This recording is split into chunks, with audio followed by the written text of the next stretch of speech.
Hello everyone, I'm Gizmat, and welcome to Mechanics Dismantled episode 4. Today we're talking about classes.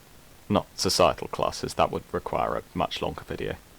This video I'm looking at classes in RPGs, or role-playing games.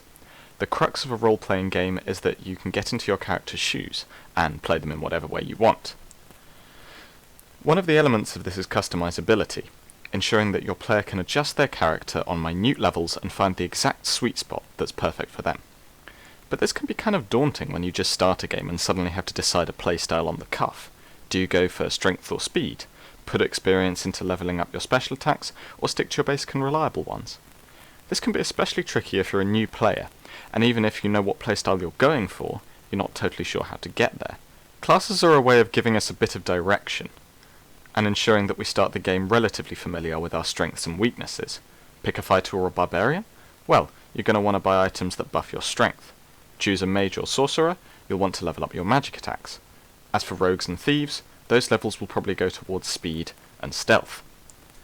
The problems with character classes arise when you decide you want to branch out more. Players may accidentally pigeonhole themselves into playing a particular way, and then get bored of that playstyle or change their minds later on. Usually this is a matter of details and specific game design from game to game, ensuring that while classes guide a player towards the general area of play, they aren't too restrictive.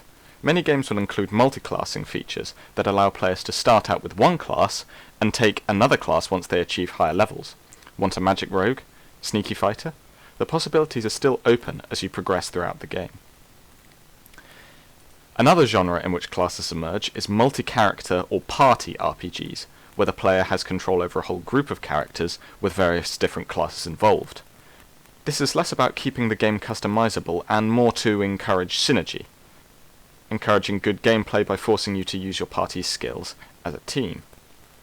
Now you'll notice that I mentioned 3 particular class archetypes here.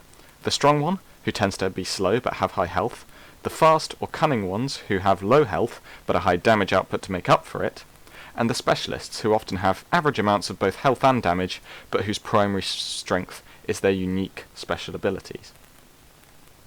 Lots of iterations of these 3 exist, but they're the main ones, and I think this is because they pretty much cover everything you can think of.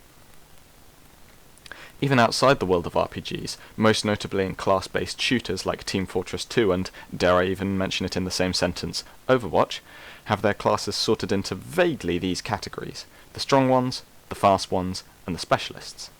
Now obviously these categories aren't unanimous across the whole of gaming, so maybe it's better to think about it as a triangular spectrum, with each corner corresponding to an archetype. For every class-based game, you'll often find that the categories the developers have placed them into, if any, will roughly correspond with these 3 areas.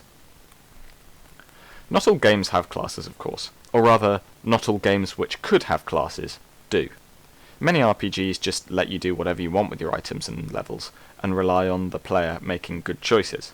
The player will learn through failure and then readjust their character as the game goes on, and once they understand how to make it all work nicely together. Classes are a nice way of dividing our characters into types, and giving a player a rough indication of how they'll advance as the game progresses.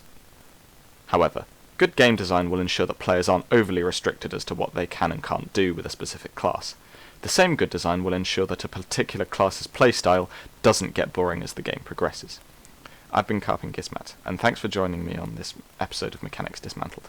If you enjoyed, be sure to subscribe down below and leave a comment suggesting what I should cover next. Now, just a couple of notices before I finish the video. Sorry the video took 2 weeks rather than the usual 1 week. I've recently jumped ship from Creative Cloud and onto free products because, well, I like having at least some money. Anyway, I'm still getting to grips with the software because I'm still learning, but the quality ought to improve from here on up.